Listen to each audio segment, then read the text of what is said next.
In the short term, they lost the battle, but in the long term, they won the war. So let's take this up even further.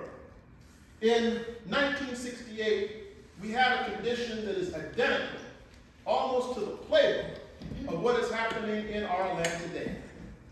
You see, that year you had the election between Hubert Humphrey for the Democrats and Richard Nixon for the Republicans. Hubert Humphrey was linked because he was vice president under Lyndon Johnson with the Vietnam War. And the young people of that time, whenever Hubert Humphrey went around the country and spoke, they booed and protested, saying, H, how many kids did you kill today, and so forth. So the Democratic Party was divided, but the Republican Party united again among Richard Milhouse Nixon. And so one party was divided, and the other party was united. So guess what? Richard Nixon won, which meant 5 more years of the Vietnam War and the Watergate scandal. Sound familiar? Yes, sir. Exactly. So right now we're facing a pretty similar situation, as you see, with President Biden and President Trump in this particular election. You have one party that is divided at the present time and needs to kind of get its act together before it is too late. And the other party uniting against the wrong person, uniting with the wrong person. And as of yesterday, because of the events that took place in Pennsylvania, he's now elevated into martyrdom, which means even more unity among that party. Okay? So, in spite of the fact that what he is proposing is not correct in the least. But you see, the problem with that is this. You don't get anywhere by languishing in division. You don't get anywhere by going, oh, the election's over, woe is we, and crying about what they are proposing and so forth. No. No group of people ever wins anything like that. People have to realize several things. When they think there is no hope, that becomes a self-defeating prophecy. And let me share a couple things with you on that. Over the last 2 summers, I've been in Africa. And one of the places that I visited was a place called Gorée Island. Is anybody here familiar with Gorée Island? Gorée Island is the major slave port off of the coast of Senegal, West Africa. You take a 30-minute boat ride to Gorée Island, and it's an island filled with landfill.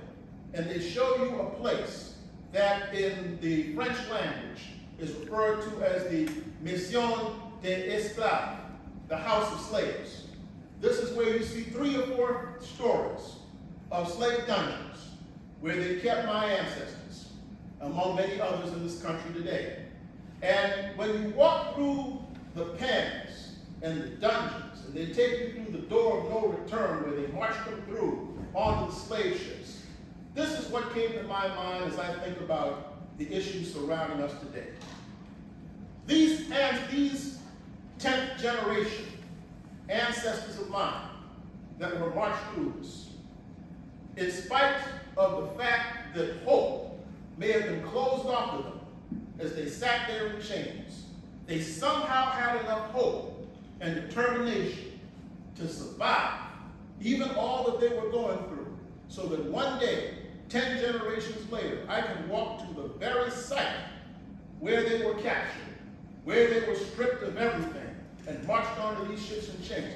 They endured so that some 400 years later, I could come back to that site and see the spot where they were taken. They called it the door of no return. Well, guess what? Myself and my colleagues, we returned. All right?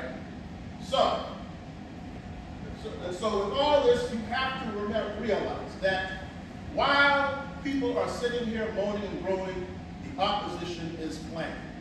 J.D. Vance, who is possibly in line for the vice presidency, he has already started the story saying that President Biden supposedly said that there should be a bullseye on President Trump and all of this. And of course, you know where that's going to lead. See, this is why you have to to pay attention to other media than things that can be friendly to you, such as MSNBC and NPR and all of that. You know, if you're going to do strategy, you got to see what that other side is thinking. All right? In order to have good and real strategy. Because you see, John F. Kennedy once said, in fact, his last speech on November 22nd, 1963, when he was in Dallas, Texas, he said these words.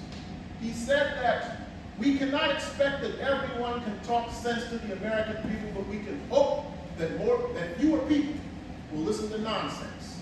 And Martin Luther King himself, when he came here on July 30th, 1967, exactly 57 years ago, over at County Hall on King Street, he said, in the middle of his lecture, he cried out, somebody's got to have some sense in this world. And so you, who are the forces of progress, who seek to look for what is right in this world, you have to have some sense in this world, and what you are doing today is a good example of that. Because what are you doing here today? You are here to plan. You are here to strategize. You are here to make sure that whatever happens within the next several months, they will have a plan B and a backup plan. You cannot do what some people are doing right now. Some people right now are either going, number one, oh, it's hopeless, there's nothing we can do. Ah! You know, no. You can't do that. And others are, if you even bring up the possibility of the need for the plan B, they cry and moan and I don't want to hear that. No. You can't go put your head in the sand in that. You got to strategize and you got to be wise so that even if in the short term you lose the battle, then the long term you can win the war. Because getting back to Africa, a wise man who I met at the West African Cultural Center in Dakar, Senegal, West Africa, he told me these words. His name was Dr. Usman Sen. He said that a wise man plants a seed, but may not live to sit in the shade. All right? Which means, what you are doing today, whether we win this election or not, and of course you got to fight to win it, you are planting the seeds to make a better future eventually in these United States that will be read about for years to come, in the same way that I read about all these people that you were talking about, that I'm talking about here today, so you could move forward and do something constructive. Because again, going back to Martin Luther King, one of the best books on real anti-racism that I've ever read, better than anything that people are coming out with today, was Dr. King's last book. It was called Where Do We Go From Here? And when Pastor Dixon over here was getting involved with activism, I brought him a copy of that because I think it's an important handbook. He said this that I want to leave you folks with today. He said that a wise person understands that when you get into battle with an adversary, you have to be just as armed with knowledge as they. Thank you.